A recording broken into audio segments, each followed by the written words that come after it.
Olá, sejam muito bem-vindos a mais um episódio do Diário de Creator, o podcast onde eu, Marina Ferreira, abro ou escrevo mais uma página desse diário junto com o meu convidado, compartilhando o que acontece por trás das câmeras, aprendizados, lições, o que deu certo, o que deu errado, enfim, um pouco de tudo.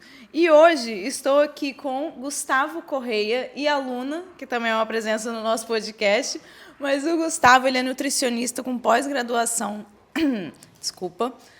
nutricionista com pós-graduação em neurociências e em cuidados paliativos, que transformou a difícil jornada do filho dele com epilepsia em um propósito de vida. E a história deles é muito bonita e o Gustavo conseguiu transformar isso num trabalho, né, Gustavo? Seja muito bem-vindo. Obrigado. Eu costumo dizer que foi um script que eu não escrevi, a vida escreveu para mim, né? Então, já veio pronto. Com muito, digamos assim, com um monte de obstáculos para vencer, mas no final acho que o resultado está sendo muito positivo. Tô feliz no lugar onde eu estou. Que bom, que bom. E Gustavo está aqui porque, além de nutricionista, é creator. Pode chamar de creator? Nunca tinha me visto nesse lugar, mas você sabe que hoje, curiosamente, eu recebi parabéns pelo Dia do Professor. Olha! Aí eu estava rindo de manhã cedo, porque assim eu repeti essa frase assim milhares de vezes, falava, nunca na vida eu serei médico, coveiro, policial ou professor. Não me tornei médico, mas quase, né, bati na trave, me tornei um nutricionista que atua na área da saúde. Não me tornei coveiro, mas fiz cuidado paliativo, está quase lá. E agora estou começando a dar aula, estou dando algumas aulas e tal. Eu estou com medo de eu ter que pegar em arma, eu estou ficando preocupado. O próximo passo. Muito bom. Gustavo, e a sua jornada como nutricionista, ela começou de um desafio muito grande. Acho que seria legal a gente começar pelo começo, vamos dizer assim, né? Como é que foi? Então, a minha relação com a nutrição, antes de eu me tornar nutricionista, era uma relação que não era uma relação de amor, muito pelo contrário. Por quê? Como é que eu enxergava a profissão do nutricionista? Alguém que cuidaria de emagrecimento, graças a Deus não era o meu caso, e em falando em emagrecimento, à época eu tinha uma visão de que passava por restrição e tal, e eu achava, como eu era chefe de cozinha, as restrições não eram minhas amigas, né? Ou que era uma outra função que estava muito próxima de mim, das nutricionistas que trabalhavam na vigilância sanitária, que visitavam minhas cozinhas para encontrar cabelo em casca de ovo, né? Então, vinham fazer notificação e tal, e ou seja, eu não gostava de nenhuma das duas funções, mas a vida dá volta, né? E aí, o meu filho mais velho, como você falou, tem epilepsia, o João Paulo. João Paulo já tinha questões neurológicas desde a primeira infância e tal, que a gente não sabia muito bem nomear, nem nós, nem os médicos, na verdade. Mas, aos 19 anos, ele teve a primeira crise convulsiva. Aí o mundo cai, o sangue some das veias. Mas eu nunca fui um cara, isso é uma coisa que eu trago para mim, de me conformar facilmente com as coisas. Então, assim, eu sou muito contestador positivamente. Às vezes não, às vezes um contestador meio chato, vamos dizer assim. Mas, nesse caso, foi uma contestação positiva, porque eu não me conformei com a informação que os médicos me davam de que, olha, não tem como controlar. Existiu até certo momento a possibilidade de uma cirurgia, que na verdade depois a gente chegou à conclusão que não era viável. E eu fui procurar informações para saber como eu podia melhorar a qualidade de vida dele e a nossa, né, por consequência. Porque eu costumo dizer que as doenças neurológicas elas afetam o indivíduo, mas adoecem a família. Né? E aí eu fui primeiramente Google, o que eu faço com isso e tal. Encontrei na nutrição algumas respostas. Eu não tinha nenhum conhecimento, eu tinha estudado bioquímica lá no ensino médio, mal e porcamente, porque eu fui fazer, eu estava falando com vocês aqui mais cedo, meu primeiro vestibular foi para engenharia, depois para administração, ou seja, eu estudei bioquímica, até tirava notas boas em biologia e química no ensino médio, mas não era um negócio que eu me dediquei, né? E aí fui estudar, enfim, comecei primeiro de forma autodidata, aí depois do Google já lendo artigo científico e tal. Comecei a fazer alguns cursos de extensão. E aí depois eu, de fato, entrei para a graduação. A Paula me deu muita força, né? Falou, não, vai, eu acho que a gente tem o caminho e tal.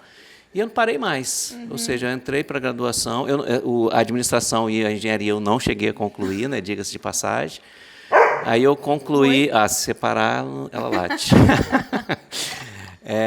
Eu fiz a graduação em nutrição, depois eu fiz a pós em neurociências, fiz pós em neuronutrição, em cuidados paliativos, né? E agora estou fazendo um mestrado na UFES, cujo tema da minha dissertação é justamente a nutrição aplicada aos casos da epilepsia. Então, me tornei um professor, como eu falei mais cedo, pesquisador, né? Então, assim, é uma jornada bem desafiadora, porque hoje eu quase que exclusivamente atendo pacientes com epilepsia, que estão espalhados aí Brasil afora, né? A epilepsia, não sei se as pessoas têm essa noção, mas afeta no mundo cerca de 70 milhões de pessoas. Nossa. No Brasil, estima-se em 2 a 3 milhões. E desses 2 a 3 milhões, cerca de 700 mil pessoas são o que a gente chama de epilepsia de difícil controle, ou seja, que era o caso do João Paulo, que as medicações, os tratamentos convencionais não conseguem controlar as crises e aí ficam penando. Então, o João Paulo, por exemplo, usava 6 medicações diferentes e tal. Hoje em dia, graças a Deus, já reduziu pela metade isso. Nossa, que bom. E sem crise, né, o que é melhor. Mas aí, então, esse universo dessas 700 mil pessoas tem vamos dizer, um subatendimento, ou seja, essas pessoas não estão tão bem cuidadas quanto deveriam. Em muitos casos, essa refratariedade, né, ela poderia ter sido contornada se algumas coisas pudessem ser feitas, mas por falta de conhecimento, até no meio dos profissionais da saúde, isso não se aplica. E aí, a minha função de creator, né? Eu virei creator. Tem muito a ver com isso, porque nessa história toda do João Paulo, numa das passagens que ele teve algumas internações hospitalares, né? Quer parar? Não, vamos. Teve algumas internações hospitalares e algumas vezes em UTI. E na última que ele teve na UTI, você vê como é que as coisas são. Eu costumo dizer que a vida vai construindo, como eu falei, né? Essa última, eu me lembro como se fosse hoje, foi no dia 18 de outubro de 2018. Eu estava já estudando e tal, aplicando algumas coisas que eu vinha aprendendo, e a gente, de fato, vinha conseguindo alguns avanços, né? O controle das crises ainda não estava completo, mas a gente estava conseguindo um espaçamento. Então, o que era assim, 4, 5, 6 crises por mês, começou a ser uma a cada 30 dias, uma a cada 60 dias, começou a espaçar. Só isso já tinha sido um grande avanço. Com certeza. Só que, nesse período aí, houve um certo retrocesso, que é comum, inclusive. Hoje eu tenho essa noção, né? E aí o João Paulo começou a ter crises muito recorrentes, e aí entra numa situação que a gente tem que ter uma certa precaução de entrar em mal epilético, ou seja, começa a ter crises sucessivas, e isso pode ser muito perigoso, inclusive fatal. E aí, para poder estancar isso, a orientação que a gente tinha à época, isso inclusive hoje a gente já nem usa mais essa prática, era leva para o hospital, porque lá eles vão cuidar. Tá. E eu estava nessa, né? 18 de outubro, tinha levado para o hospital, a médica, ele estava vomitando muito, estava com os leucócitos lá em cima, a médica do plantão falou, olha, tem que levar para a UTI. Eu falei, não, pelo amor de Deus, não faz isso, tal, não, tem que levar e tal. E aí eu estava com ele na enfermaria, aguardando para ele subir para a UTI, assim, mas eu estava literalmente assim, derrubado, emocionado. Eu não gosto nem de falar disso, dá vontade de chorar. Eu estava ruim naquele dia. E aí cara, eu sempre fiz minhas orações, eu sempre digo que a gente tem os anjos que nos acolhem, né? E aí eu falei, estava conversando com Deus, né? Eu não converso com Jesus Cristo, não, vou falar logo com quem manda. Nível superior. Falei, cara, estou fazendo um monte de coisa. Assim, tudo bem que a gente está tendo algumas evoluções, mas, poxa, eu queria tanto poder resolver isso de uma vez por todas e tal. Me dá uma luz aí, me dá um sinal e tal. E aí eu estava nessa, rezando, fazendo minhas orações e tal. E aí eu falei, bom, peguei o celular, deixa eu olhar quem é o santo do dia aqui, porque já que eu estou conversando com Deus, mas já que não custa conversar aqui a nível mais baixo. Sim. E aí eu encontrei quem era o santo do dia, que era São Lucas, Tá. que é o padroeiro dos médicos. Dia Olha! 18 de outubro é o dia do médico, em razão dessa data, né? Então, eu sabia que dia 18 de outubro era o dia dos médicos, mas nunca tinha feito essa associação. E aí, quando eu vi esse negócio, eu falei, pô, agora você começou a falar sério comigo. Sim, sim. Aí eu falei, olha, então tá, vamos fazer um combinado aqui. Essa vai ser a última internação do João Paulo, e foi. E eu vou começar a estudar muito mais seriamente sobre isso. E se de fato a gente algum dia conseguir o controle das crises. Vou só fazer um parênteses nesse episódio para te apresentar a Creftor, que é na verdade, a nossa comunidade para criadores de conteúdo. Eu sei que quando a gente começa a criar, a gente se sente sozinho. Até na continuidade da nossa criação, a gente se sente meio perdido. E se você está se sentindo assim, a Creftor é o lugar para você. Lá a gente tem aulas, cursos, uma comunidade engajada de pessoas trocando, pessoas que vivem as mesmas dores e estão lá compartilhando e aprendendo uns com os outros. Inclusive, eu estou ativamente na plataforma, o Mário também, dando feedback nos seus conteúdos, conselhos, dicas de equipamento e tudo mais que você precisa para criar melhor e não só isso, gerar resultado a partir da sua criação de conteúdo. Se você está nessa situação, se você se identificou com isso, eu recomendo que você clique aqui na descrição do vídeo, vai ter o link da Creftor para você fazer parte e se juntar a nós nessa comunidade que cresce e, modéstia à parte, é a comunidade mais legal que você vai encontrar. E aí, ou seja, de fato, a partir dali a gente começou a ter uma série de evoluções, ainda demoramos algum tempo para conseguir o controle efetivo, mas esse compromisso ficou, né? Que legal. E aí eu falei, cara, quando eu entrei para a graduação e tal, isso foi logo após, eu entrei para a graduação logo após esse episódio, e aí eu, enfim, cara, já entrei no primeira semana da graduação, eu fui procurar a coordenação, falei, vem cá, eu estou querendo conversar sobre o meu trabalho de conclusão de curso. Os professores não entendem nada. Aí a coordenadora olhou minha matrícula e falou assim, mas você entrou essa semana. Falei, sim, mas olha aqui a quantidade de cabelo branco. Não estou aqui de... Não dá para perder tempo, não né? Não estou perder tempo, não, e tal. Então, eu tenho esse objetivo assim. Falei que eu já tinha um projeto em mente, né, que era o projeto, que era o estudo do caso do João Paulo e tal. E, enfim, a graduação inteira eu fiz com esse viés já. E o TCC foi o caso dele, agora na mestrado, enfim, venho nessa caminhada. E aí, assim, hoje, eu atendo gente, como eu te falei, do Brasil inteiro, e, cara, tem horas que dá pena, porque são pacientes que, em muitos casos, estão sendo atendidos por neurologistas que não sabem nada de epilepsia. É impressionante isso, porque, assim, existe uma subespecialidade, que é a epileptologia, ou seja, além de ser neurologista, você fez uma especialização em epilepsia, e aí, tudo bem, nesses casos, você consegue, de fato, dar o tratamento mais adequado. Mas os outros vão fazendo um negócio que é assim, meio superficial e tal. Aí por isso não conseguem tanto resultado, né? Sim.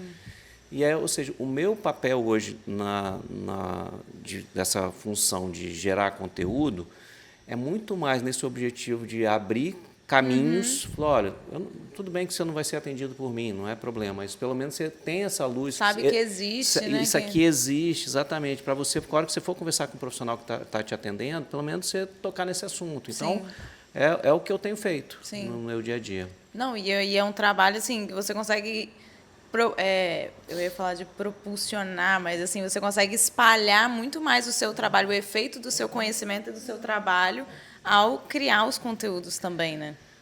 Pois é, o que assim, eu vejo isso, até pelas interações que eu tenho nas redes sociais, das pessoas manifestam isso claramente, falam, poxa, eu nunca tinha ouvido falar disso e tal, me fala mais e tal, enfim, então, e aí tem centenas de pedidos de ajuda, na medida do possível. Eu sou um só, né? Então eu atendo algumas pessoas até voluntariamente, mas eu não dou conta, né? Enfim, então e tem uma questão, porque às vezes o tratamento ele requer investimento financeiro, né? E essa também é uma das razões do controle não ser alcançado, porque às vezes a pessoa até pode ter acesso à informação, mas esbarra na questão financeira, Sim. que infelizmente essa assim, a gente é difícil de superar. E aí o que eu tenho feito nessa linha, eu participo da Associação Brasileira de Epilepsia, na sucursal aqui do Espírito Santo, né? E a gente está trabalhando junto com o poder público, secretarias de saúde estaduais e municipais, no sentido de criar um centro de cuidados para poder minimamente atender essas pessoas. Esse é um projeto que é um projeto ambicioso, que ainda estamos dando uns passos, mas se Deus quiser, um dia a gente vai chegar lá e conseguir concretizar. Que legal, tomara que dê certo. Vai dar. E o que tem na nutrição, quais caminhos a nutrição oferece para um paciente com epilepsia que ajuda, como você falou, seu filho não teve mais crise com a medicação, mas com alguma questão nutricional, ele melhora? Qual é a chave aí?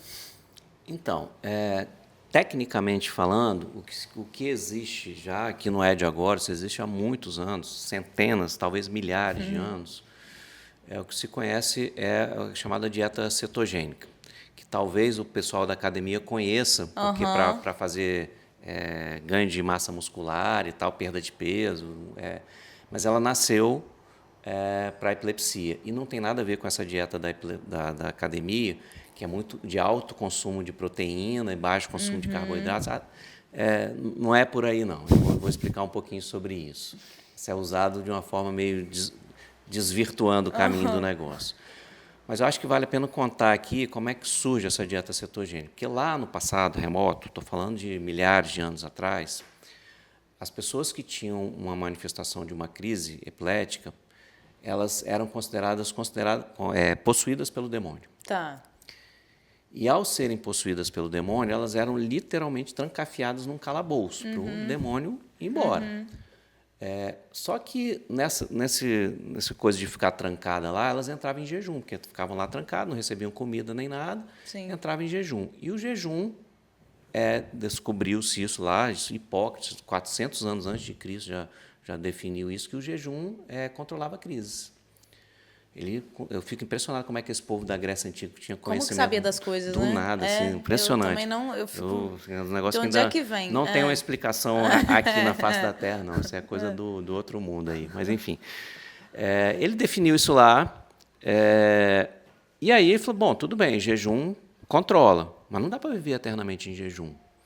Então, isso ficou assim durante muito tempo. Faz jejum, que aí com o jejum cessa as crises e tal. Era a arma que se tinha. Tá. Só que o mesmo Hipócrates, que chegou a essa conclusão, ele já tinha um entendimento de que, essa frase é dele, inclusive, todos os problemas começam no intestino. Tá. Então, ele, com as armas que ele tinha, o conhecimento que ele tinha à época, ele, de certa forma, cuidava da alimentação e do intestino para entender isso. Ok. No início do século passado, 1910, por aí assim, aí a pesquisa já começou a entender, de fato é o jejum, e é o jejum porque quando a gente entra em jejum, a gente precisa continuar vivo. E aí a gente começa a consumir a nossa própria gordura. Como fonte de energia. Como fonte de energia para a gente consumir. Então, começa a gordura do músculo e tal, começa a consumir a sua própria gordura. Ok. E aí, o que os pesquisadores foram avançando nessa linha? Falaram, bom, e se a gente der, pela via alimentar, uma dose tão alta de gordura que o organismo vai pensar que está consumindo a própria? E aí nasceu a dieta cetogênica, porque o nome cetogênica é porque a gente produz corpos cetônicos, né? Que a partir dessa ingesta alta de gordura ou do jejum, você começa a produzir isso. Ok. Beleza, vamos voltar para a atualidade. Quando eu comecei a estudar sobre isso para o caso do João Paulo, eu esbarrei numa questão. Eu era chefe de cozinha ainda nessa época. Cara, e aí a dieta clássica ela pressupõe 90% de gordura. Lógico que tem graduações que vão de 90% até 60% e tal, mas o percentual mais alto chega a 90%. Ou que seja 80%, não importa. Como é que eu, como chefe de cozinha, vou ver meu filho comendo uma dieta que tem 80% de gordura, com zero prazer nesse caso, porque o volume de comida, exceto gordura, é nada, praticamente. Como é que a gente vai conviver em família com essa história? Esse negócio não vai ter futuro, porque vai ficar uma semana, e, de fato, essa é uma dificuldade para o público adulto. Falei, tá, eu não vai rolar. Então, Porque é gordura mesmo. É comer manteiga, é tipo isso? a dieta clássica é essa. Então, é muito creme de leite, manteiga, bacon, enfim. E essa foi uma outra questão. Falei, cara, isso tudo bem, vai resolver as crises, mas vai criar uma bomba relógio, daqui a pouco o sujeito vai ter um infarto. Sim. Né? Porque vai entupir todas as vezes nessa história. Falei, aí, então, tinha um monte de coisa que me incomodava. Existe a possibilidade de efeitos adversos dessa dieta e tal. Aquilo tudo falei, cara, eu tenho que buscar um caminho alternativo. E aí, lendo, buscando os artigos e tal, descobri um artigo que foi publicado nessa época, em 2018 também, que dizia, falou, olha, essa mágica aí acontece no intestino. Aí eu falei, aí começou a melhorar o assunto. Então, que tal? Que aí tem determinadas bactérias que são encontradas no intestino quando essa mexida na dieta acontece. Aí eu falei, bom, então eu vou querer como é que faz para produzir essas bactérias. Eu, na minha santa ignorância, falei, bom, eu sabia que existia, já comecei a saber que existia probiótico. Falei, cara, eu compro um probiótico com essas bactérias aí, Sim. tudo resolvido. Sim. Não é tão simples assim. Se fosse fácil assim, já tinha sido resolvido, né? Essas bactérias você não tem. Agora até tem a Akkermansia, uma delas existe, você consegue comprar encapsulada. Mas na época não existia. Aí eu falei, aí eu comecei a conversar com um microbiologista, comecei a buscar por aí. Eu falei, cara, quero fazer isso. Eu falei, cara, você está querendo fazer, não tem como e tal. Não, eu tiro das minhas fezes, cara. Eu tinha, assim, viajava, assim, né? Tudo era fácil, né? Mas é assim que vai surgindo soluções, né? Aí, bom, desse caminho não foi possível. Falei, bom, pela via alimentar, então, como é que eu consigo isso? Aí rodei, cara, eu passava, assim, às vezes 4, 5 horas por dia estudando e trabalhando, né? Sim. Fazendo minhas outras atividades, até que comecei a encontrar uns caminhos e comecei a fazer uma dieta que não chega nesse ponto, é uma dieta que tem um alto teor de gordura, mas bem mais baixo, que permite ter comida e, por sua vez, ter prazer. Sim. Bom, ok. E aí foi que eu comecei a dar esses tais que eu chamo de primeiro dei voo de galinha, depois dei voo de pato, e depois voo de andorinha, que roda o mundo aí. Sim. Então, exatamente, ou seja, modulação intestinal, para poder criar no intestino a possibilidade de existir essas tais bactérias, que são elas, na verdade, que os estudos mais atuais vêm demonstrando, que são, de fato, definidoras do melhor ou pior controle de crise. Precisa, sim, ter uma dose maior de gordura nesses casos, mas dá para fazer desse jeito, que é o que eu aplico com todos os meus pacientes, praticamente. Então, aí, o que acontece? Mesmo no meio médico hoje, mesmo nos epileptologistas, isso ainda é muito pouco difundido. Começa a entrar no radar deles, já os congressos internacionais já começam a falar um pouquinho sobre isso, mas é muito tímido. E, na prática, ali no dia a dia, isso não é aplicado. Sim. Então, até para esse pessoal, essa informação é pertinente. E o que eu estou aí já planejando já para o ano que vem é montar um curso para profissionais de saúde para poder difundir mais esse conhecimento, entendeu? Sim. E isso tem algum benefício para pessoas que não, essa dieta para pessoas que não têm epilepsia também? Ou não faz sentido? Não faz. Para outras condições neurológicas, sim. Para algumas condições psiquiátricas, idem. Mas você, por exemplo, para mim e para você, não faz sentido. Sim. Se você não tem uma questão neurológica ou pelo contrário, isso não vai te fazer bem. Sim. Entendeu? Sim. Então, é aplicado para um público específico. Tem muitas aplicações e, infelizmente, hoje em dia, esse é um dado assim, extremamente alarmante. 1 bilhão de pessoas no mundo tem alguma questão neuropsiquiátrica. Então, a gente está falando de 15% da população mundial. No Brasil, esse número ainda é um pouco maior, por conta de insegurança financeira e alimentar e tudo mais. Então, as pessoas, o nível de depressão, principalmente pós-pandemia, cresceu assim, assustadoramente. Então, assim, tem algumas aplicações para esse público. É lógico que tem que analisar cada caso, que é o que eu faço. Não tem dieta padrão, assim, olha, é assim para todo mundo, não é.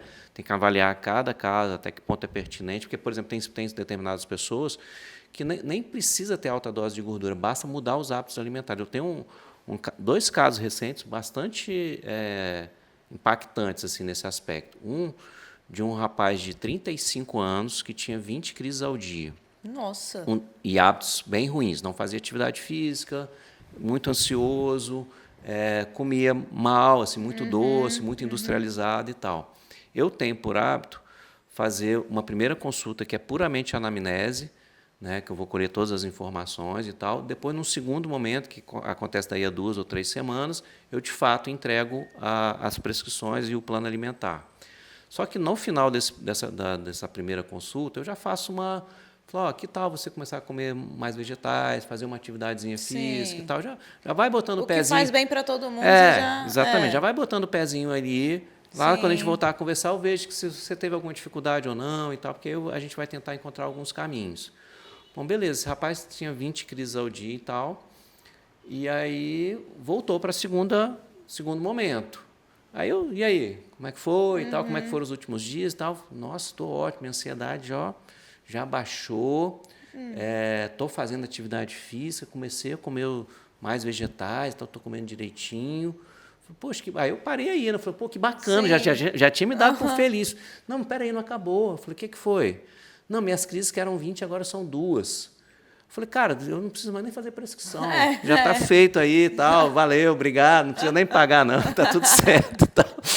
Enfim, ou seja, minimamente mudar os hábitos já deu esse efeito. Sim. Aí eu vou te dar uma outra situação, também bastante curiosa, de uma criança, aí, uma síndrome rara, com dezenas de crises ao dia também, e que essa pessoa, essa que eu estou atendendo até voluntariamente, lá da região norte, lá esqueci o nome da cidade, mora numa zona rural lá, super humilde e tal, que não tem dinheiro, né? E eu prescrevi algumas coisas, ela falou, eu vou tentar comprar, eu estou com uma ação aqui para receber uma verba aqui do governo e tal, com essa verba eu vou conseguir viabilizar isso daí. Aí tá. E a criança muito constipada, né? Porque aí você vê a questão intestinal como tem importância, quase evacuava uma vez por semana, mesmo assim usando laxante. E aí eu identifiquei que tinha um aporte muito baixo a hidratação. É muito difícil de beber água e tal. Eu falei, não, eu sei, é difícil mesmo, dá trabalheira danada, eu sei, mas você tem que ficar ali. Nem que seja a cada meia hora você dá 30 ml de água, mas você tem que fazer e tal para atingir a meta do dia. Sim. Beleza. Passou uns dias, a gente ia ter nessa eu já passei a prescrição e tal. E aí eu perguntei, e aí, conseguiu implementar?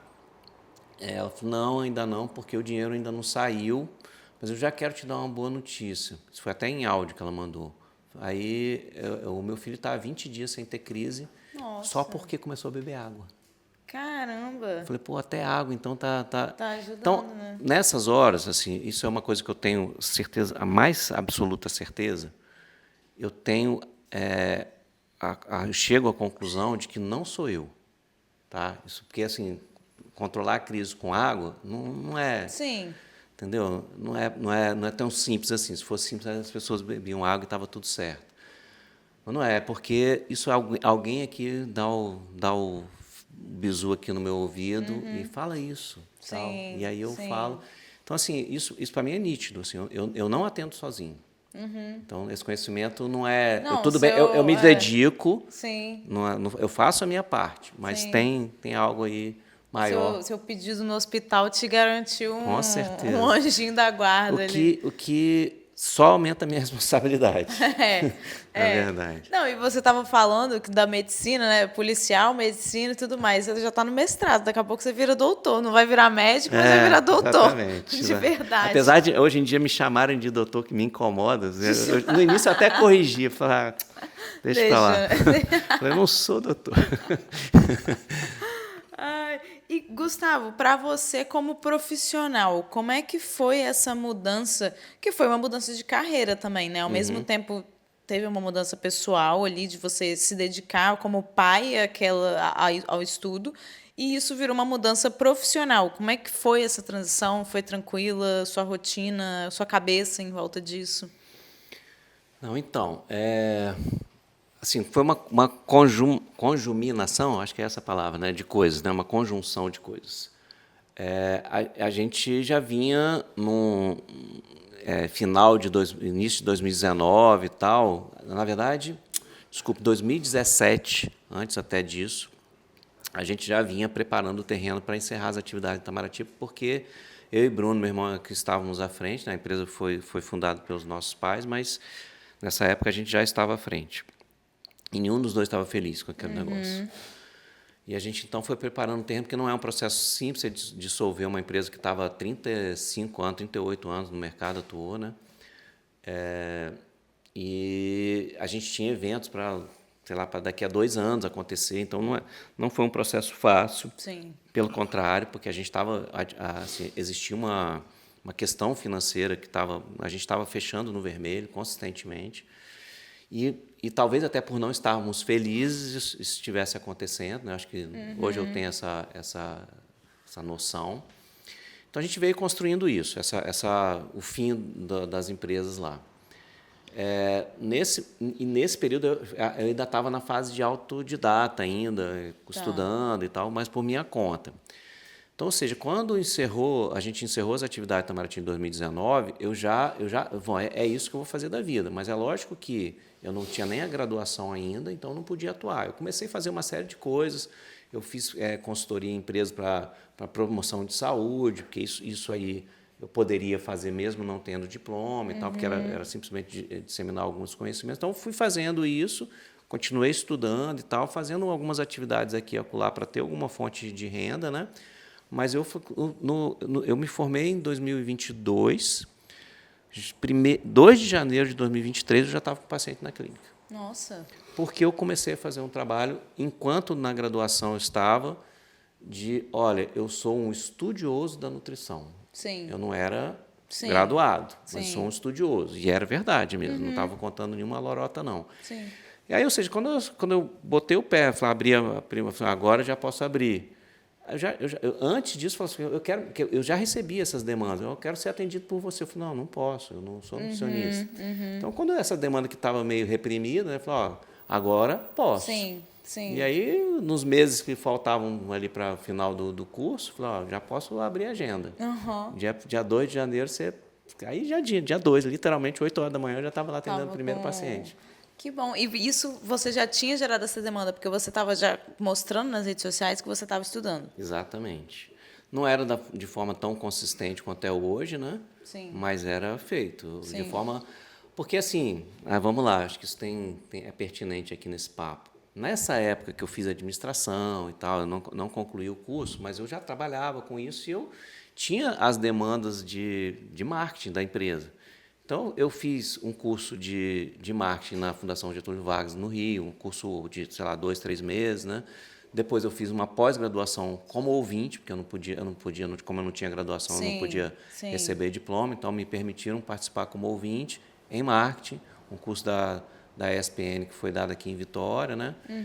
Então, eu tenho noções de marketing. Não sou um especialista, mas eu tenho noções. Então, de certa forma, com essas estudadas que eu dava sobre esse tema, então já me davam uma credencialzinha para falar, vou aplicar isso aqui, que eu acho que funciona e tal. Então, eu venho usando isso ao longo da vida, né? E, mesmo aqui na nutrição, por que eu fui buscar a nutrição? Porque eu, de certa forma, tinha a ver alguma coisa. Então, a gastronomia, a nutrição tem alguma relação, né? São ciências bem diferentes, mas guardam uma relação. E hoje isso me dá um handicap ao ponto de eu falar, tudo bem, para burlar essa possível restrição que você vai ter que passar, eu vou te entregar uma série de receitas aqui para você ter prazer de outras coisas, talvez não naquelas que você tinha anteriormente. Sim. Mas essa aqui também é uma fonte de prazer que vai te fazer bem. Sim. Então, isso me dá que um nutricionista tradicional talvez não tenha tanta essa habilidade.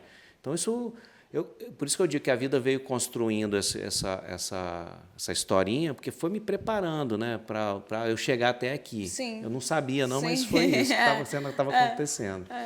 E quando que você, nessa jornada de mudar de carreira, começou a atender, quando que você percebeu que contar isso te gerava resultados? Não só resultados para vocês, mas para você, mas para as pessoas que também estavam te acompanhando.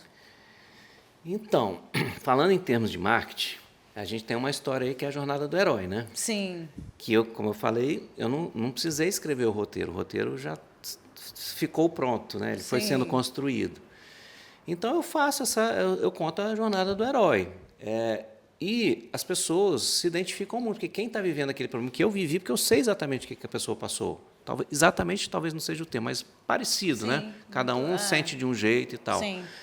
Então, como a comunicação que eu faço é muito mais voltada para as famílias, né, que vivem com a epilepsia, que foi uma decisão que eu tomei já tem um ano, mas eu atendia de tudo um pouco, né? As questões neurológicas de um modo geral e tal. Um ano atrás eu falei, olha, eu decidi que eu quero atender só paciente com epilepsia, que é o que eu venho fazendo já desde um ano atrás. E aí essa comunicação ficou muito mais fluida, porque eu falo só disso, eu tenho uma história pessoal que as pessoas se identificam, eu vivi uma série de situações que as pessoas viveram parecida e tal, então eu vou entremeando o conteúdo, que é um conteúdo científico, que eu trago artigo científico para, olha, tem esse artigo que fala sobre esse tema e tal, mas, de certa maneira, no meio de um vídeo e outro, eu apliquei isso, apliquei com algum paciente, ou apliquei comigo, com meu filho, enfim. Então, isso conecta. Sim. E eu acho que isso é uma das, vamos dizer assim, uma das coisas que mais consegue atrair esse público facilmente. Ou seja, eu não preciso... Nossa, eu tenho que criar um conteúdo assim, isso já está aí. É só está no seu dia a dia ali. Exatamente, sim, é só eu usar. Sim. Não, e eu estava me preparando para esse papo e eu estava lembrando que você foi meu primeiro cliente da mentoria, né? Eu não sabia que eu tinha sido o primeiro. Não, né? Foi naquela assim, Mariana, você ajuda o conteúdo? Ajudo, claro. Aí, a partir daquele momento, eu comecei a ajudar, entendeu? Foi Gustavo. E eu lembro desse papo da gente conversando e você falando, cara, Você criava de forma mais ampla, assim, né? Falando de nutrição de forma mais ampla, até que você falou, cara, eu vou focar só nisso, é isso que eu gosto de fazer, a minha especialidade é essa, então eu vou focar nisso. E isso é muito curioso porque quando as pessoas vão criar conteúdo, nutricionista, médico e tudo mais, existe um medo muito grande de nichar tanto o que você vai falar ali. Quando eu vejo isso de forma muito positiva, eu sempre te uso como exemplo, que eu fico pensando, cara... Eu falo, né, para outros clientes ou pessoas que se interessam na mentoria, não tenha medo de focar naquilo que você é bom ou naquilo que te diferencia do restante do mercado. Porque se for pegar nutricionista, tem milhares de nutricionistas no Brasil, você estaria competindo ali, concorrendo à atenção das pessoas com outros que, sei lá, vão fazer uma receita mais o doce fit, saudável e tudo mais. E talvez não seria muito sua praia de competição, né? Então, como é que foi esse momento de decisão até de como você ia se expor ao mercado, mas focado de uma forma... Teve a sensação de que eu posso estar perdendo a oportunidade? Não foi por aí, não, minha decisão. Como é que... Porque, assim, na medida que eu lá atrás eu contei essa história, né, desse episódio de João Paulo internado e tal, no início eu tinha uma questão que era assim, eu vou fazer isso só voluntariamente. Tá.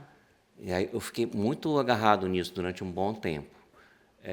E outra, aí essa era uma outra questão, falei, bom, aqui em Vitória, se eu for atender só localmente, não vou ter volume para isso, né? E eu também fiquei agarrado nessa história de atendimento presencial e tal. E existe aquela coisa daquela coisa que você nunca se sente tão capaz assim, né? Então, cara, os casos de epilepsia que eu atendo são extremamente complexos. Se você conhece alguma coisa complexa, eleva a enésima potência, é por aí. Sim. Eu falei, cara, será que eu não vou estar fazendo um negócio que, na verdade, eu não vou ter resultado e eu vou estar enganando as pessoas e tal? Eu tinha essa autocrítica muito grande, assim, e aí eu nunca queria botar o pé, porque eu sabia que o negócio era complexo, eu ficava com medo de não dar conta enfim, de ficar vendendo uma falsa esperança, alguma coisa assim. Só que, na verdade, eu atendia vários casos de não epilepsia e atendia alguns de epilepsia, que era minoria nessa época.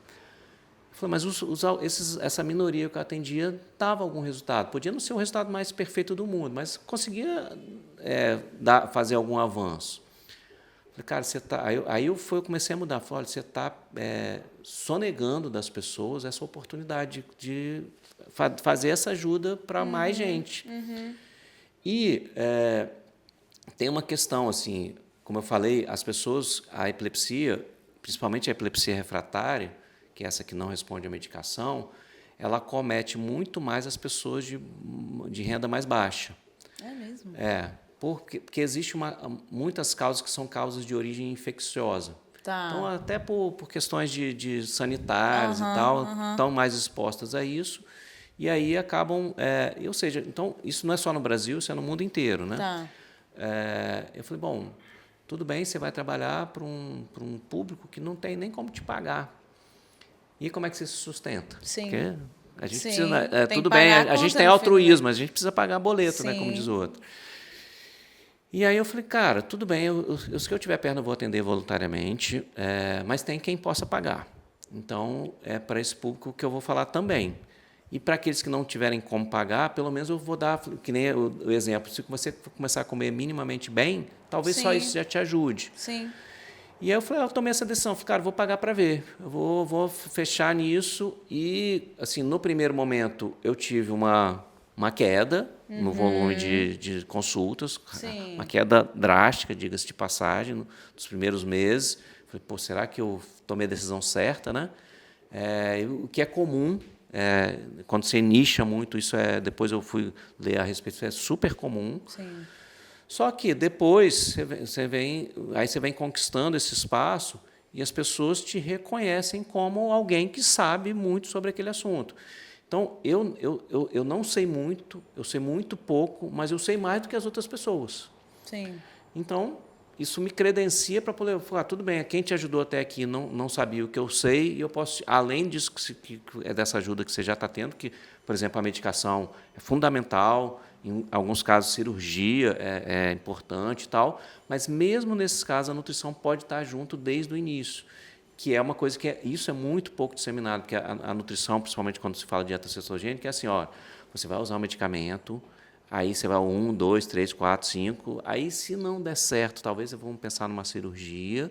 Se a cirurgia não der certo, aí sim, agora o médico vai falar, agora, olha, realmente não tem opção, você vai fazer a dieta. Eu não costumo indicar, porque é muito restritivo e tal, então as pessoas não topam, papapá, lelê. Isso fica lá e às vezes nem se toca nesse assunto. Quando, na verdade, você poderia estar usando a medicação, fazendo uma alimentação minimamente equilibrada, que essa medicação vai surtir mais efeito, porque eu costumo dizer que o intestino é como se fosse um solo. Se esse solo é fértil, a semente, que é a medicação, ela pode frutificar. Sim. Ou você pode plantar na areia da praia, que não vai dar em nada. Você vai usar a medicação com doses altíssimas e nada acontece. Então, por isso que eu defendo desde o primeiro momento. Essa é uma bandeira que eu defendo arduamente, que um dia, se Deus quiser, esse discurso vai ser geral, não vai ser só meu, não. E eu acho bem provável que eu vejo uma valorização da relevância da nutrição na vida, eu acho que na vida de todo mundo, de forma geral. Querendo ou não, essa onda de tudo agora é proteico e tudo mais, por mais que eu não sou nutricionista, mas eu não vejo tanta necessidade de tudo, ter tanta proteína. Esses dias eu vi um sorvete proteico, eu falei, poxa, eu só queria tomar um sorvete normal, não precisa ter proteína no sorvete. O consumo que a gente faz, o brasileiro especialmente, já tem um consumo de proteína que já é alto pela alimentação. Não tem a menor necessidade de whey, pelo contrário, isso pode ser muito prejudicial. Mas eu vejo, apesar de alguns exageros, eu vejo as pessoas se importando muito mais com aquilo que a gente consome. Digo, lá em casa a gente fez isso, e eu vejo, enfim, pessoas que a gente convive, uma preocupação muito maior de, ler o rótulo, sabe? Sim. Coisas assim, que eu nunca ia pensar uns anos atrás em ler o rótulo de alguma coisa que eu estava comprando. Eu ia comprar só porque eu gostava daquilo ali e pronto. Então, eu vejo muita potência de você conquistar essa consciência aumentou, isso tem um lado positivo e um lado negativo, que assim, existe uma disseminação muito grande de informação a respeito disso, e às vezes informação de qualidade muito baixa, às vezes informação que não é verdadeira, né? E muitas vezes feita por leigos, né? Vou falar o termo aqui, que é o blogueirinho, né? Que fala um monte de coisa, da menina que emagrece e tal, ela conta parte da história, não conta o bastidor, que às vezes está usando medicação, enfim. Sim. E vem muito essas histórias. Outro dia tem 2 anos atrás, eu fui dar uma palestra no Salesiano, aqui em Jardim Camburi. E aí era para adolescentes, para falar sobre a importância de uma alimentação saudável, e principalmente pensando em cognição e aprendizado e tal. E aí eu estou lá, terminei a palestra, abriu para perguntas e tal.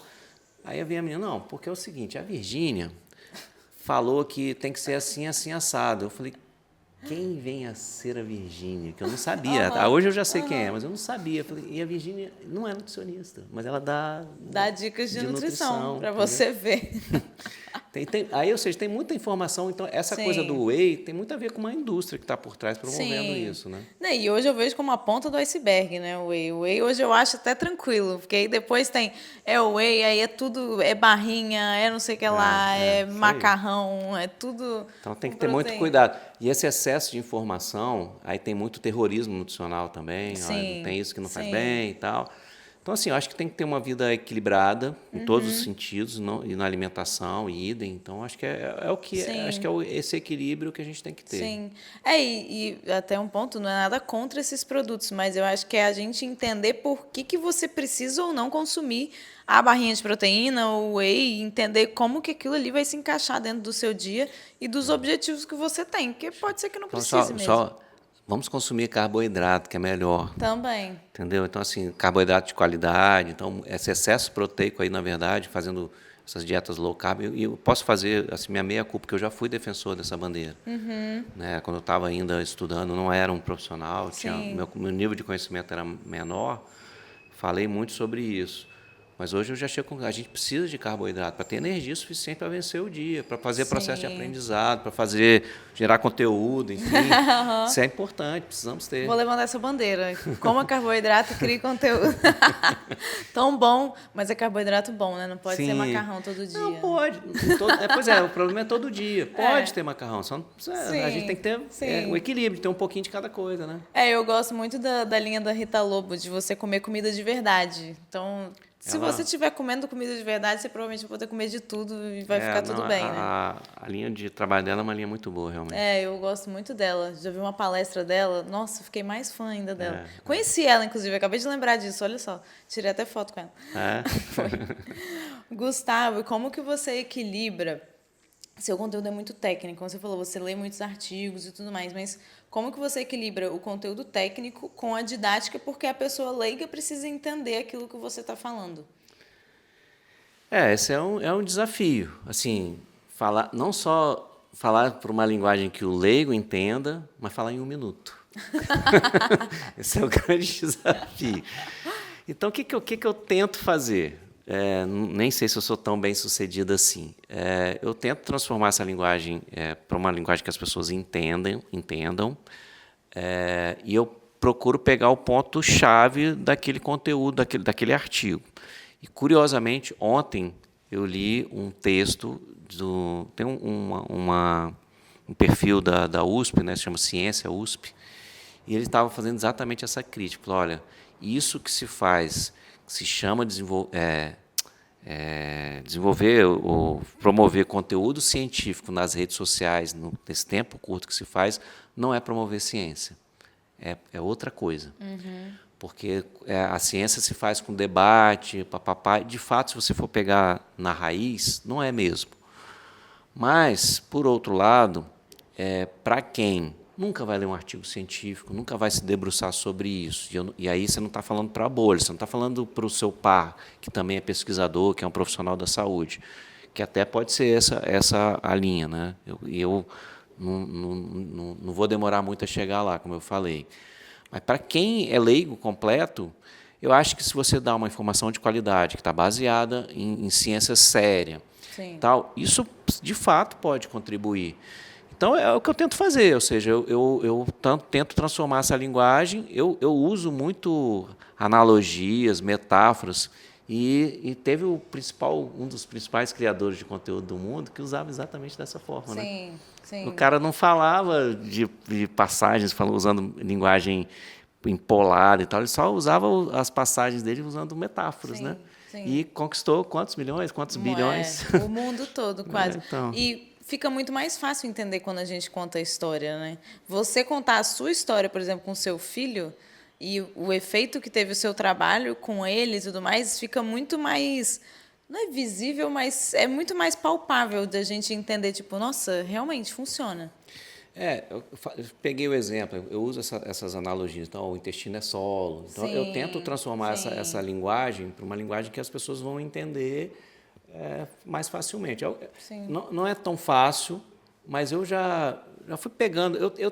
Você está claro aqui que eu falo para caramba.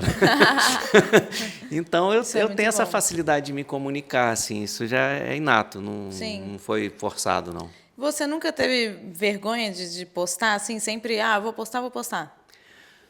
Olha, você vê curiosamente, como é que eu entrei em rede social, né? No Facebook na época. Eu não participei do Orkut. O Orkut eu achava um negócio esquisitíssimo. Cara, não vou Sério? entrar no Orkut nunca. Nunca entrei, nunca tive conta no Orkut.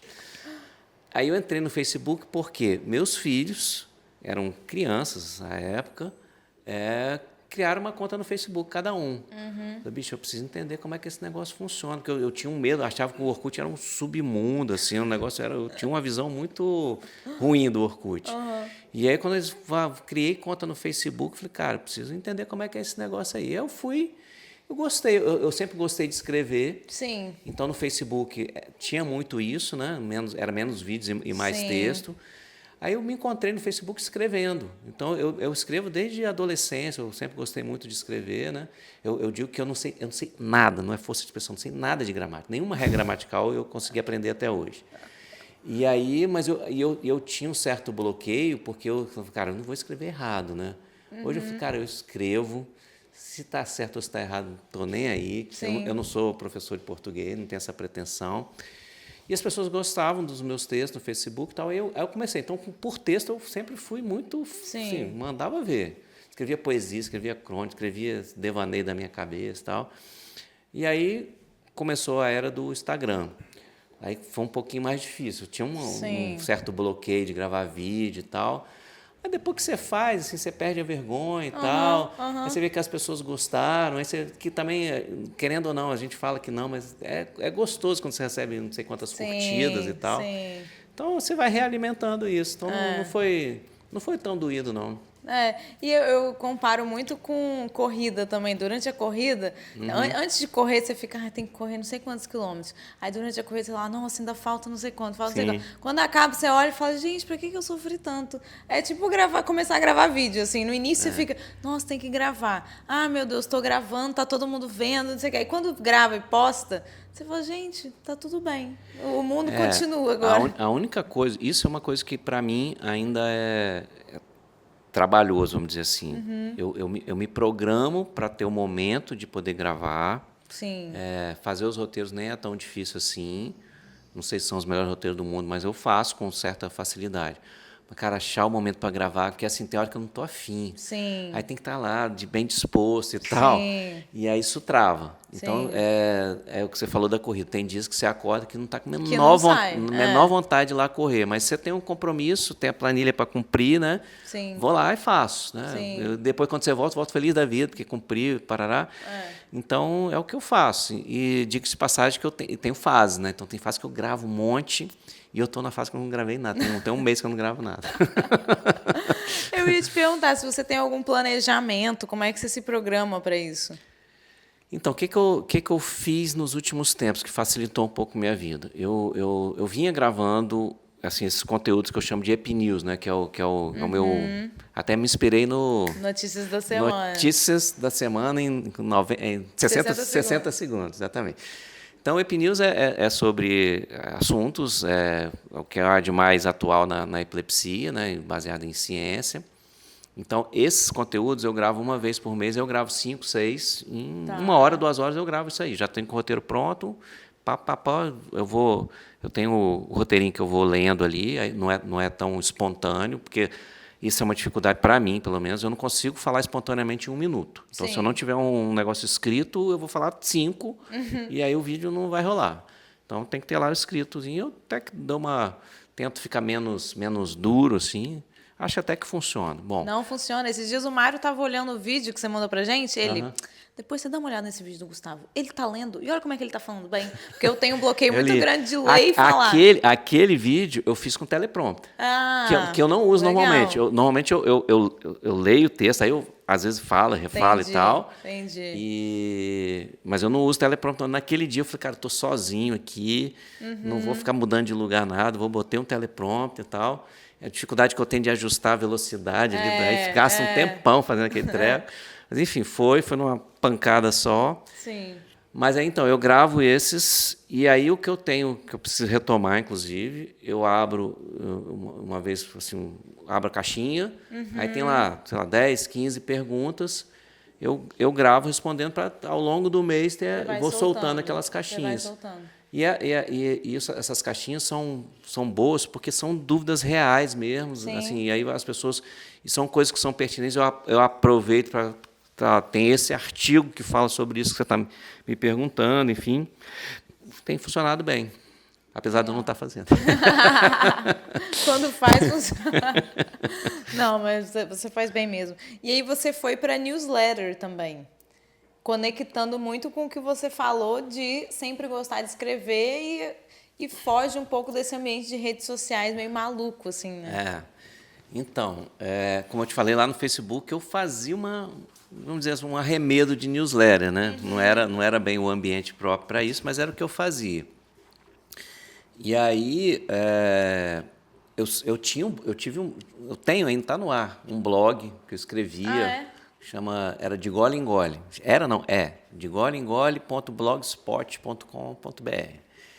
Nessa época eu adorava beber cerveja, hoje eu não bebo mais nem uma gota, né? Hoje é de água mesmo. Não, eu bebo vinho. Cerveja eu não tenho bebido tem muitos anos, porque o glúten me faz mal. Sim, né? Então, sim.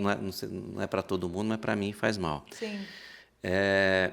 E esse de gole em gole tinha a ver com isso, que eu escrevia e tinha assuntos que estavam relacionados à cerveja e tal. Então, era meio... Eu sempre gostei de filosofar sobre a vida, assim. Então, tá lá esse blog. Não tem nada sendo postado há anos perdidos, mas o blog está lá. De vez em quando, e é curioso, assim, eu não sei se isso acontece com todo mundo, mas eu vou lá e leio as coisas que eu escrevi no passado. Falei, interessante, quem foi o cara que escreveu?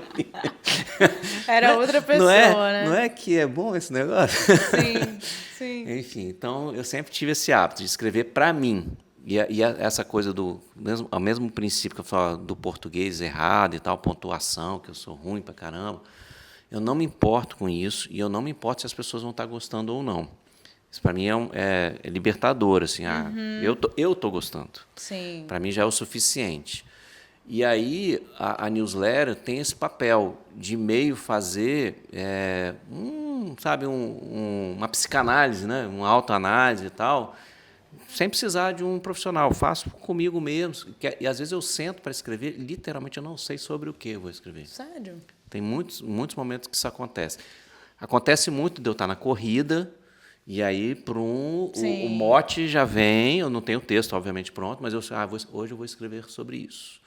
Geralmente, final de semana. Quando eu sento para escrever, é final de semana. Eu não consigo escrever durante a semana, a cabeça está muito ocupada com outras coisas, não dá tempo. Mas aí eu sento, assim, eu tenho uma frase, quero falar sobre isso, um tema. E aí não tenho a menor ideia de como vai ser o final da história. E aí eu sento ali e sai no final. O último texto que eu publiquei agora essa semana foi exatamente dessa maneira. Eu não sabia sobre o que, eu só queria falar de sonho, que eu tinha tido um pesadelo, na verdade. Eu quero falar sobre isso. E aí pronto. É quase uma terapia, né? É uma terapia. Para mim Para mim sempre foi. Quando eu escrevia desde a adolescência, era uma terapia. Sim. É muito bom. As pessoas recomendam muito você fazer anotações, né? Tipo, fazer um diário mesmo, de tirar da cabeça o que você está pensando. Eu tinha... antigamente eu tinha eu chamava de... Antigamente tinha talvez não é da sua época, chamava Palm Top. Claro, eu dei um de presente. Eu não, né? Meu pai, na época, a gente deu de presente para minha mãe uma vez. Aí Palm Top eu não tinha. Eu tinha uma cadernetinha desse tamanho, aquela de aramada, que eu enfiava aqui no bolso e falava que era meu Palm Top. Né? Então eu ficava com aquela cadernetinha no bolso, que me dava uma luz e eu, escrevia. Não só sobre escrita, mas eu tinha ideias, assim, quero implementar isso lá na cozinha, ia lá anotava. Então, hoje em dia, eu uso bloco de notas, né, do celular. Também mas não é... Porque assim, falei que eu sou contestador, mas eu sou rebelde também. Então, às vezes, você tem que fazer assim. Se me botar muito enquadradinho, não funciona. Sim. Tem gente que funciona super bem assim, eu me sinto como se estivesse amarrado. Eu sou a pessoa do quadrado, eu sou a pessoa quadrada. Não, então eu não gosto de ter muita amarra. E às vezes eu for por aí, eu anoto no bloco de notas, aí às vezes eu pego o bloco de notas, tem um monte de anotação, o que eu quis dizer com isso, que eu não faço a menor ideia. Aí a coisa não faz o menor sentido mais, então eu tenho que usar rápido. Então, é mais fácil eu usar da cabeça. Por isso que, às vezes, eu passo um tempão sem escrever, porque não baixou o santo. Entendi. E tem que baixar o santo, e aí pronto. Durante a corrida eu tenho muita inspiração, assim, Sim. também. Eu, de vez em quando, eu corro com o celular no bolso, assim, aí eu pego, me mando um áudio, porque do jeito que eu tô pensando ali, eu só vou pensar naquele momento. Sim, Aí eu me isso eu mando nunca um fiz. áudio, Boa ideia. eu vou correndo e vou falando aqui, só para registrar. Sim, boa e ideia. depois eu escuto, para ver para lembrar o que eu tinha pensado durante a corrida. Legal, legal. Gustavo, eu trouxe um ponto aqui mais técnico, assim, mais estratégico do que você tem feito recentemente. Por quê? Você começou criando conteúdo, aí você decidiu nichar para a epilepsia, tanto o seu conteúdo como os seus pacientes. E, recentemente, na verdade, desde a época que a gente estava trabalhando junto, você tinha escrito um e-book para pacientes com epilepsia, um e-book introdutório, assim, né, de boas práticas, eu diria assim. E aí você começou a vender. Eu queria que você contasse como é que foi essa jornada. Inclusive, o Mário, se quiser vir fazer perguntas, porque o Mário que toca essa parte com o Gustavo agora. Mas eu vejo, e o Mário comenta, né, assim, você teve um resultado, não sei nem se foi surpreendente, mas eu diria um pouco surpreendente de vendas de paciente. Sim. E justamente quando você decidiu, nichar, e quando você decidiu cobrar por aquilo que você estava oferecendo, né? Pois é, o que aconteceu? Eu estava com esse book pronto há um tempão, tempão mesmo. Acho que tinha quase um ano que eu estava com ele pronto, escrito, prontinho. Faltava só diagramar, né? Sim. Mas o conteúdo estava todo escrito. E eu estava nessa, Gustavo, você é meio charlatão e tal, né? Essa coisa do... Tem um nome próprio para isso, né? Síndrome do impostor. Síndrome do impostor, exatamente. Eu estava nessa da síndrome do impostor. E aí, todo mês de março é comemorado o Dia Internacional da Consciência para a Epilepsia, né, que é o dia 26 de março.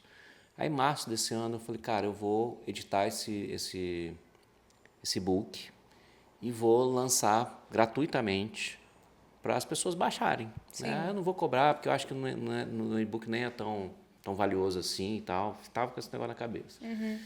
E eu coloquei, fiz isso, né? O Mário me ajudou com o Arthur e tal. Eu pagando, fazendo anúncio para poder a pessoa baixar gratuitamente. Só que o volume de downloads, né, desse e-book gratuito foi muito pequeno. Porque, na verdade, eu falei, bom, tudo bem, eu quero ter acesso à informação dessa pessoa. Tá. Aí tinha um formulário a ser preenchido, então não era tão de graça assim, você precisava me dar em troca... Não existe almoço grátis. precisava me dar em troca algumas informações. E aí eu não, tenho certeza, de que o formulário era muito mais custoso do que pagar o valor que é hoje, que é um valor simbólico, assim, Sim. né? Então, assim, a gente conversando, cara, esquece esse negócio de formulário, eu vou cobrar e as pessoas vão ver o que bicho que vai dar. Aí virou a página, assim, começou a vender, tem uma venda considerável, assim, não sei se pode considerado um volume muito grande, mas para mim é um volume que me surpreendeu e mais do que isso, porque isso me proporciona alcançar, dentro desse objetivo de conseguir alcançar mais pessoas, ele está atendendo plenamente. Porque, além da própria venda, as pessoas ali vão ter uma informação de qualidade e tal, como eu falei, para abrir horizontes. Mas o fato disso estar girando, porque o retorno financeiro, no final das contas disso, não é... tudo bem, sobra lá um dinheirinho, mas não é essa a razão de estar lá. Muito mais alcançar, e aí isso está me proporcionando, todo mês, alcançar... Tem, às vezes, 170 mil visualizações no meu perfil, em função de eu ter que estar anunciando e tal. Então, ou seja, esse papel que era o meu desejo está sendo alcançado por essa estratégia, né? Vamos dizer assim. Sim. Não, e não só isso, mas número de pacientes aumentando. Número de pacientes aumentando, sim. Exatamente. E aí, isso que me dá, assim, porque eu falo assim, poxa, mas então a sua razão é meramente financeira? Tem razão financeira, não posso, né? Mas muito mais do que isso é a satisfação que eu tenho, poxa, eu estou fazendo diferença na vida dessa pessoa. Sim. Então, a remuneração, para mim, muito mais relevante é essa. Sim. E é uma forma, como o e-book é um produto barato, um produto de entrada, é uma forma da pessoa já ter alguma informação mais relevante dentro dessa área, mais estudada, né, por você, do que às vezes ela não vai conseguir pagar uma consulta, ou às vezes ela ainda não entende que ela precisa da sua solução ou da solução de algum nutricionista para o caso dela, né? Então, essa semana mesmo, eu tive um diálogo com uma pessoa que já tinha marcado uma consulta, que vai ser atendida, acho que agora, essa semana ou na próxima semana. E aí ela falou assim, olha, eu posso convidar, porque ela é de fora, né, do Ceará. Tá. Eu posso convidar o meu neurologista para entrar junto na consulta? Eu falei, pode. Eu não sei se ele vai topar, mas se ele quiser, problema nenhum. Eu vou achar ótimo, inclusive. Sim. Aí, não, porque ele me falou que a gente tem que ter muito cuidado com esse povo da internet. Que tem muito charlatão, tem muito... Ele falou, olha, ele tem razão, mas aí pede para ele ver aí o que eu publico e tal. Talvez ele não me conheça, nunca ouviu falar de mim, mas pede para ele entrar no meu perfil assim como você entrou e tal. E aí eu falei, quem é o neurologista? Me dá os dados dele aí. Ela me passou. E eu fui ver, é um cara que não tem especialização em epilepsia. Entendeu? Então, ou seja... Eu ia falar, ele é o charlatão, não sei. Não é charlatão. Sim. Mas é um cara que não está resolvendo a vida da criança e está criando obstáculo. Sim. Acho que é por zelo, tá? Eu entendi que não é simplesmente porque ele por reserva, não. É por zelo. Mas até para isso, para vencer essas barreiras, isso que eu faço é importante, para a pessoa não ficar travada, porque eu vivo muito isso. Assim, às vezes eu vou atender e falo, olha, eu preciso ver com o meu neurologista para saber se isso que você está falando é isso mesmo. Sim. E às vezes não volta, porque eu não sei lá como foi a conversa lá, não rolou.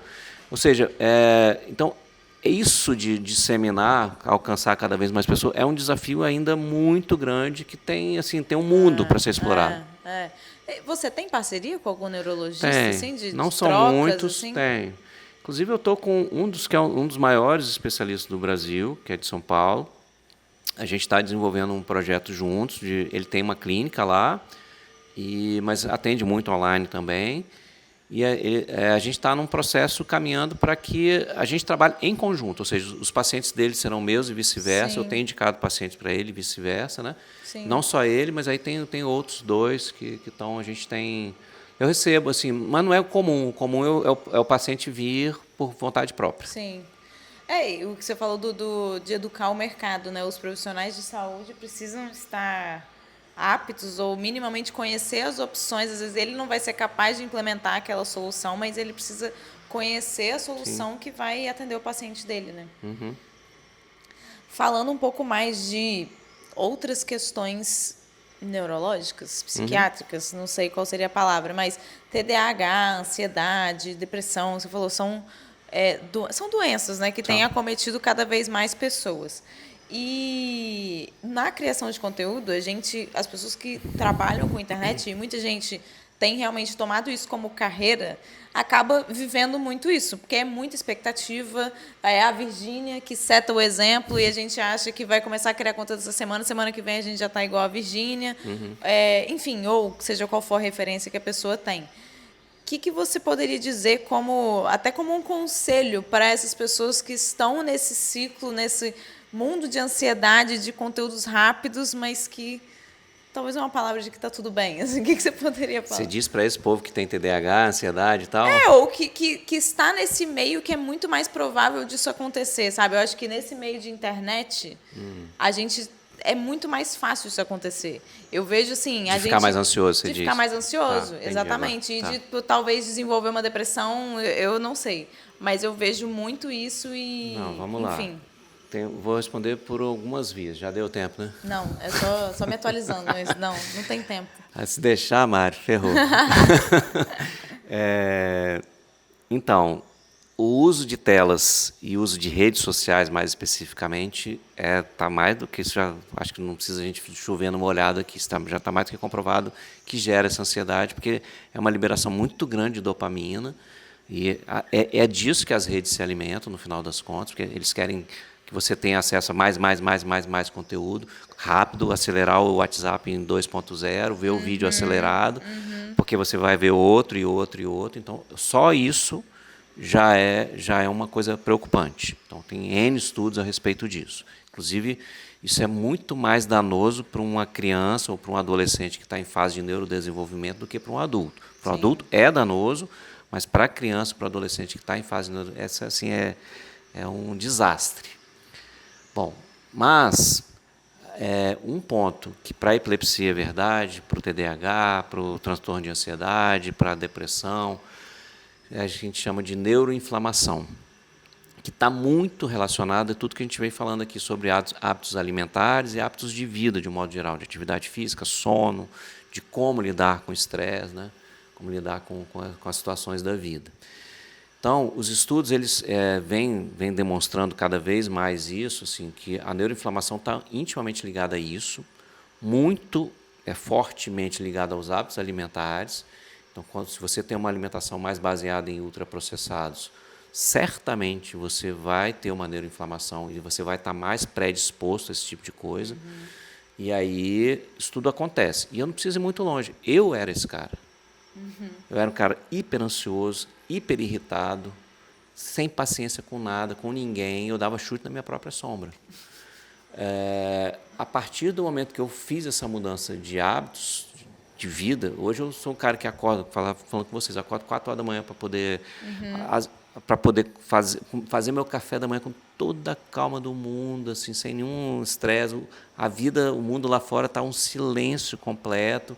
Aí, às vezes, eu trabalho até nesse horário, depois vou correr, tomo outro café da manhã quando eu volto, e tenho toda a calma do mundo nas primeiras horas da manhã. E, curiosamente, as pessoas, lá no passado, quando as pessoas se referiam a mim, um dos adjetivos que eu mais ouvia, e às vezes não ouvia, mas eu sabia, né, que era o que as pessoas pensavam, eu tenho medo de Gustavo. E eu fazia medo mesmo. Eu tenho essa consciência hoje. Eu gostava desse negócio de fazer medo, me alimentava. E até que em 2019 eu fui dar uma palestra, até num evento de marketing em São Paulo. Eram 4.000 pessoas na palestra, eu fui fazer tipo um TED Talk, falei lá 10 minutos e tal. E acabou. Eu era contando essa história minha, dessa minha evolução com o João Paulo e tal. E aí acabou e tal, né, fiz minha fala. Aí eu estou lá, no saguão lá do evento. Veio uma moça, se aproximou, falou, queria te dar os parabéns e tal. Eu falei, nossa, você me transmite tanta paz. Aí eu falei assim, como é que é? Repete aí, por favor. Deixa eu gravar o que você está falando. E aí, depois disso, várias vezes eu já escutei essa história. Ou seja, os sintomas... Depressão, graças a Deus, eu nunca tive, mas eu era muito ansioso, muito irritado, como eu falei. Isso tudo eu não sou mais. Lógico que eu tenho meus momentos de ansiedade, tenho meus momentos de irritação, não vou negar. Mas, no geral, eu sou uma pessoa muito mais equilibrada. Então, para essas pessoas, eu digo, olha, minimamente faça esse tipo de coisa, uma dieta mais baseada em vegetais, faça atividade física regular, preferencialmente até uma atividade física que te dê prazer, né, para você não ter obrigação de fazer. Vai lá e faz, é gostoso fazer e tal. Conversa com as pessoas, que isso existe um estudo em Harvard que está em curso há mais de 80 anos. As pessoas mais saudáveis e mais longevas são aquelas que têm os melhores relacionamentos. Olha. Não são os mais ricos. Aí, contradizendo o que eu estou falando aqui, não são as que se alimentaram melhor, não são as que fizeram mais atividade física, foram aquelas que conseguiram manter relacionamentos familiares e de amizade, enfim, mais saudáveis. Esse estudo pegou pessoas que eram assim, os mais abastados de Harvard e pegou o pessoal da periferia também. Eu acho que muitos, né, já morreram, né? Mas, no final das contas, foi essa a conclusão que chegaram. Falaram, olha, os relacionamentos trazem qualidade de vida. Eu vi falar isso. E não é na rede social, é aqui, né? O relacionamento real, né? Eu vi isso eu não assisti, mas é um documentário sobre as Blue Zones do mundo. E fala muito sobre isso, sobre pessoas que têm um relacionamento ativo e saudável, né, com as pessoas da comunidade deles, assim. E esses hábitos, inclusive, ajudam na criatividade também, né? Com certeza. E você vai criar melhor, mais feliz. Porque, na medida que você se relaciona, imagina quantas trocas a gente fez aqui. E, de repente, eu falei, por exemplo, coisas que talvez você não soubesse. Cara, você pode até não lembrar, mas isso entrou aí para você. Então, você vai falar daqui a pouco sobre como criar e você vai usar o exemplo do solo fértil. Sei lá, estou dando uma viajada aqui. Mas, enfim, é por aí. Então, às vezes a gente busca um negócio que não sabe de onde veio, mas é dessas trocas, né? Sim, sim. E no seu dia a dia, tem uma pergunta aqui sobre você lida com casos muito delicados e difíceis. Como que você lida com isso no sentido de depois tem um próximo paciente que você tem que estar com um sorriso no rosto e no dia seguinte... Eu não faço reservas sobre isso. Assim, eu falo isso claramente para os meus pacientes, eu me envolvo emocionalmente. Eu não sei se isso é bom, algumas pessoas dizem que não. Existe aprendi muito isso na pós-graduação de cuidados paliativos, que você tem a empatia, né? Mas você tem que ter, na verdade, você tem que ter compaixão. Você pode se envolver a tal ponto que isso não te adoeça emocionalmente, porque de fato, essa é uma preocupação. Sim. Então, eu tento equilibrar isso daí. Cansei já de chorar junto, tanto por pesar quanto de conquista. Sim. Né? Já chorei em inúmeras situações. Aí eu comemoro junto, choro junto e tal. E às vezes eu tenho que pedir licença para o cara, peraí, calma, que aí a voz falha, enfim. Então, assim, isso não está escrito em lugar nenhum que tem que ser assim. É o meu jeito de fazer. Sim. Eu faço da forma mais natural possível. E, logicamente, que tem dias que eu termino, enfim, no bagaço, porque é uma carga emocional, às vezes, muito alta. Então, assim, o fato de eu me cuidar, que se fosse nesse passado que eu estava falando, cara, eu não dava não fazia nem meia consulta. Né? Porque primeiro que eu não ia ter paciência de ouvir o sujeito chorando Sim. lá de lá e tal. Então, assim, hoje eu consigo entender que isso me ajuda e eu só consigo fazer isso porque eu me cuido. Sim. Então, assim, isso me ajuda a ter mais leveza na condução disso, entendeu? Com certeza, com certeza. Ainda tem alguma área que você queira explorar profissionalmente nos próximos anos? Não estou pensando nisso, não. Hoje de manhã, eu estava lá na academia fazendo... que precisa fazer reforço muscular, né? Não basta só correr, né? E aí um personal lá, que não é nem meu personal, não, falou, e aí, qual que é a próxima corrida? Eu falei, rapaz, não estou pensando nisso. Não me venha com cobranças, não. O ano que vem, talvez eu pense em fazer uma prova aí, porque assim, é muita cobrança que a gente tem, né? Então, eu estou tentando deixar a coisa mais fluida. Pô, eu já estou com compromisso demais. É mestrado, é esse projeto que eu falei de criar esse centro de cuidado, é a rotina de estudo e tal. Então, já... Dou conta não. É muita coisa. E como que você enxerga o futuro da criação de conteúdo em áreas mais sérias como a sua? Porque a gente está cada vez mais nas redes sociais e a gente está cada vez mais levando em consideração aquilo que a gente consome nas redes sociais. Como que você enxerga o futuro de áreas tão essenciais como a sua? Olha, eu acho que vale para tudo. A comunicação é um fato, uma arma muito importante para tudo na vida, né?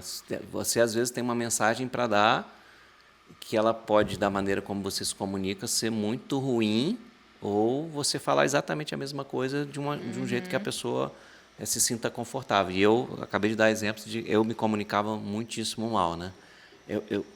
Uma das coisas que me ajudou muito no passado, eu fiz o curso exatamente por isso, eu fiz um curso de oratória.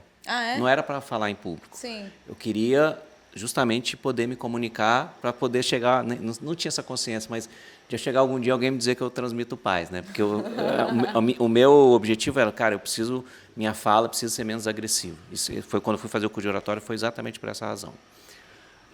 E aí lá aprendi a respirar pelo diafragma, que eu uso regularmente isso. Diafragma, você respirando aqui pelo diafragma, isso diminui o seu nível de ansiedade. Tá. Então, esse curso me ajudou muito. Então, assim, voltando, a comunicação é fundamental em todas as áreas, seja numa área muito científica, ou seja, que área for. E tem grandes comunicadores, você pega, por exemplo, aquele Yuval Harari, né? O cara do... Oh, meu Deus, como é que é o nome do livro dele? Deu branco aqui, as pessoas vão lembrar, sabem do que eu estou falando. Ele conta toda a história da humanidade, como é que foi a evolução e tal. É um cientista... do século XXI, do Homo sapiens. Homo sapiens, esse cara aí. Eu esqueci o nome dele, acho que é isso, não. Se não for, é parecido com isso. Ele tem uma capacidade de comunicação fenomenal.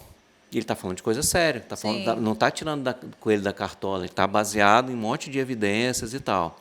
Então, eu acho que esse é o caminho, seja onde for, seja através de livro, seja através de rede social. Eu acho que você tem que se comunicar de uma maneira que as pessoas consigam entender. E mesmo no meio científico, você está publicando um artigo, tem um monte de norma para você seguir, tem regra para papá, lelê. Tem artigos que eu, particularmente, eu leio, releio 10 vezes, não entendi nada. Eu sei que ali tem alguma coisa que é importante, mas, cara, onde é que esse cara quer chegar? E aí, enfim, não sai Joga nada. no chat GPT. Por quê? Porque o cara ele escreve de uma maneira Escreve mal. tão sofisticada, tão usando termos tão difíceis, que ele não cumpre o papel dele. Ou seja, porque quando você publica um artigo, você quer o quê? Que as pessoas leiam e aquilo sirva para um outro estudo ser baseado naquilo lá.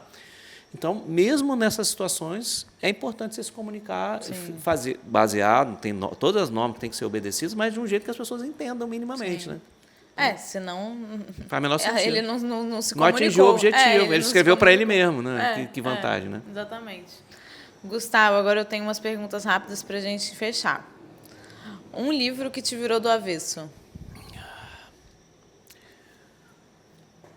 Não sei se o termo virou do avesso, mas é um livro que eu gosto, que na época fez muito sentido para mim, foi da Brené Brown, que eu sou péssimo com título de filme, nome de livro, eu não guardo essas coisas. Meu TDAH vai falar alto.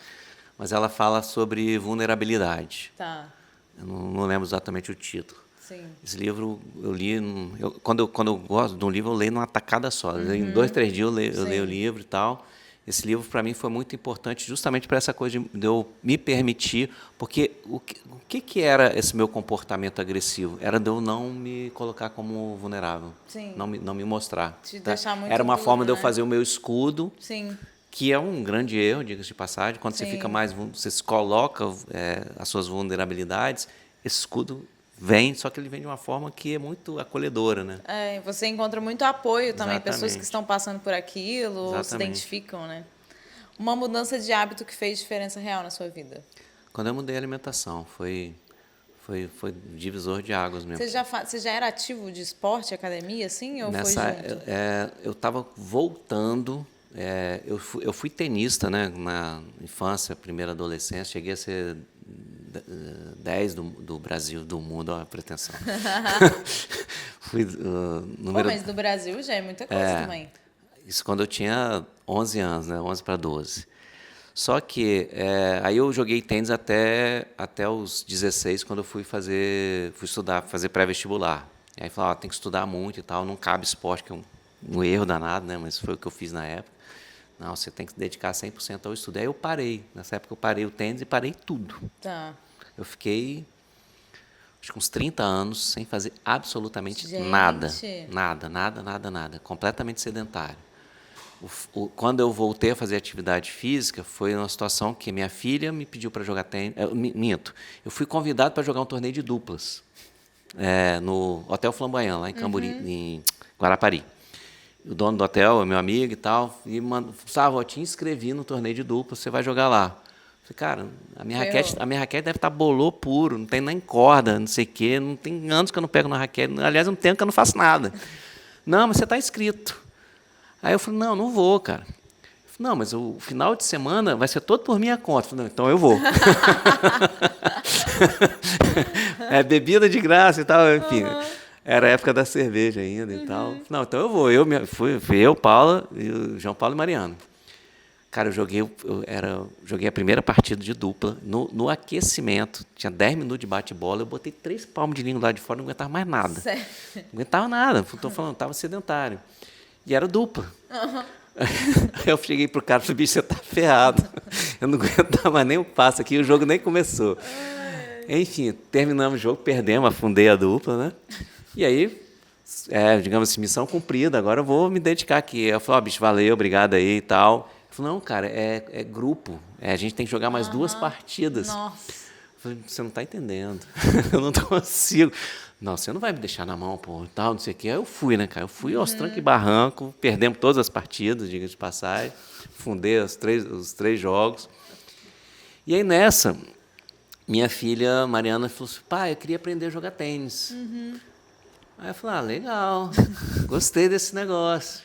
Aí ela não sabia, assim, acho que não tinha registrado, eu contei essa historinha que eu fui 10 do Brasil e tal. Aham. Aí eu botei ela na escolinha, na época na R Matar, ali na Enseada, e fazia parte lá do pacote, a escolinha dela dava direito a 1 hora de quadra por semana. Tá. Falei, vou pegar essa hora para mim. Aí arranjei um cara para bater bola comigo, e aí comecei a bater bola. Pô, gostei, falei, voltei a jogar tênis. Depois a corrida entrou assim meio por acaso, porque foi um amigo meu que estava fazendo 50 anos, que ele é um ano mais velho que eu. Nós fomos correr a meia maratona de Floripa. E eu não corria nem Nada. 1 quilômetro, né? Não era... Aí, não, você vai. Eu falei, cara, não tem a menor chance de eu correr meia maratona. Aí eu me inscrevi para 10. Falei, 10 já vai ser muito, hein? Não sei nem se eu vou chegar lá, não. Vou chegar caminhando, mas tudo bem. Conclusão, a gente foi em 4 casais, 5. E aí um deles correu muito bem, tal, voou. Esse que fez aniversário amanheceu com a garganta inflamada, não largou, porque chovia, em Florianópolis chovia, aquela temporal mesmo, assim, antes da largada. Um outro que acompanharia mais ou menos o mesmo ritmo que eu, que estava treinando para correr meia maratona e tal, que lá era assim, você tinha o trajeto, e aí você desviava, você desviava para 5, daqui a pouco você desviava para 10, e se você seguisse, você ia para 21. Quando chegou no desvio para 10, esse cara falou assim, eu não vou fazer os 21, não, vou fazer 10. Aí isso, eu não lembro que altura do percurso estava isso, mas devia ser 6, né, porque o 5 já tinha passado, 6, 7. Eu estava assim, bem ainda, né? Falei, cara, eu já vim até aqui, eu vou para 21, sabe por quê? Porque o máximo que pode acontecer é eu chegar ali no 9 e eu parar, dane-se, não tem compromisso com ninguém. E fiz 21. Nossa! Fiz em 2 horas e 43, que é um tempo longo pra caramba, né? Cheguei igual, não sei se você tem aquela cena daquela Suíça chegando na maratona, toda torta assim, era eu chegando. Exagerado, não cheguei tão ruim assim, não. Mas aí eu comecei a gostar de correr também e tal, enfim. Aí, pronto, a corrida entrou de forma esporádica. Eu jogava tênis e me inscrevia nas corridas. Sim. Hoje, aí com a pandemia, as quadras fecharam, eu larguei, tem desde a pandemia que eu não jogo tênis, a raquete está cheia de bolor novamente. E eu comecei a correr. Mas agora, sim, a atividade física não sai da minha vida, nunca mais. Não tem como, eu acho que não tem nem Nunca como. mais. A gente depois, eu faço muito também, assim, né? Eu sou bastante ativa. Quando eu fico sem, eu Faz começo a falta, me sentir mal, faz assim, falta. de não ter, né? Uma frase que você repete para si mesmo. Calma. Não é uma frase, não é uma palavra. Um sonho a ser conquistado. Tem um sonho bem importante. Eu sonho um dia estar num congresso de epilepsia para falar para aquelas milhares de neurologistas que vão estar lá de que isso que eu estou falando aqui funciona. Muito bem. Tenho certeza que você vai chegar, Gustavo, certeza. Bom, terminamos por aqui. Muito obrigada. Eu já conheci a sua história, mas é sempre bom. Espero que as pessoas tenham gostado e se inspirado também nisso. Não só, enfim, na sua dedicação, mas na forma como você expõe isso para o mundo, que eu acho muito legal. De uma forma que parece muito natural para você. Então, muito obrigada. Se você quiser fazer suas propagandas, deixar suas redes sociais, fica à vontade. Primeiro, te agradecer. O papo foi bom. 2 horas de papo. Vocês vão aguentar ouvir isso tudo? Vai, claro que vai. Não, assim, eu acho que as mensagens já foram dadas aqui ao longo do caminho. Acho que é isso. Cuide-se. Cuidem-se. É isso. Acho que é isso. Vale a pena. Com certeza. A gente só tem essa chance agora. Exatamente. Né? Eu tenho um pacto com o Paulo que a gente vai fazer 80 anos de casado. Eu até lá vou estar com 107. Então eu tenho que me cuidar. Só cheguei na metade. Não, e dando certo, igual deu também o do hospital com o João lá. Nossa, você vai chegar, vai cumprir. Gustavo, muito obrigada. Não se esqueçam de curtir esse vídeo, de se inscrever aqui no canal do Diário. Se você estiver vendo pelo podcast ou pelo Spotify, dá para fazer as duas coisas nas duas redes. E o Instagram do podcast é Diário de Creator Podcast, o meu é Ferreira Mariana _. Vocês podem acompanhar tudo por lá. E a gente se vê semana que vem com mais um convidado especial falando sobre os bastidores da criação de conteúdo e da vida dela também, tá? Obrigada, tchau, beijo.